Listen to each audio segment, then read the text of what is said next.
Pre-calculus. So today you missed the first part of 2.3, part A. It's parabolas. All of this corresponds to lesson 2.1 in your textbook, and you would have covered all of this last year in Algebra 2.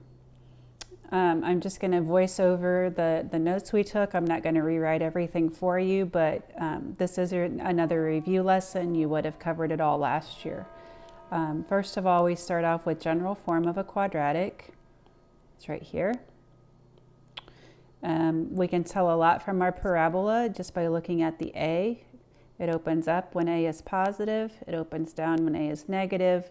We can get our vertex by finding negative b over 2a, and then, sorry about that, evaluating at that x value. Axis of symmetry, make sure you write that as the equation of a vertical line. It is the same as the x coordinate here of your vertex.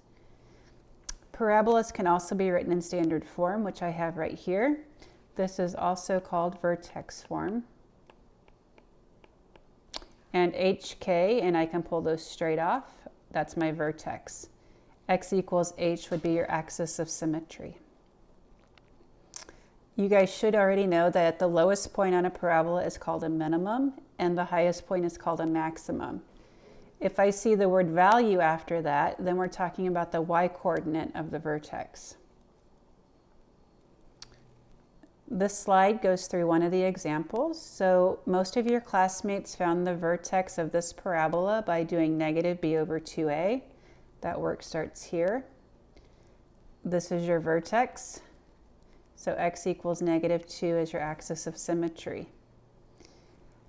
If you want to find your intercepts, which they're asked for right here, then you're going to have to either,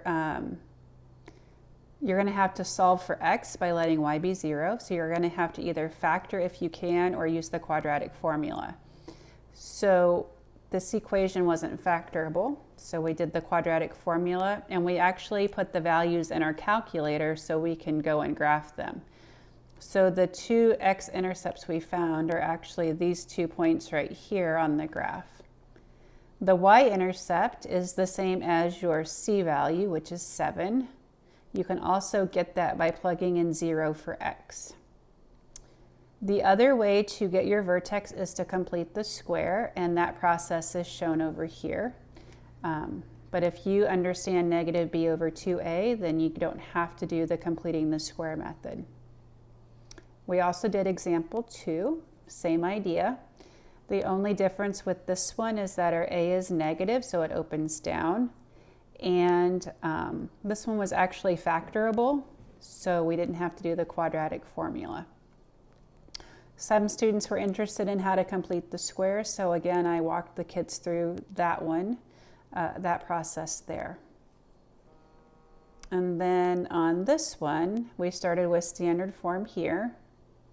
We plugged in the vertex and the extra point they gave us, and we found a, and then we just wrote the equation. Hope that helps.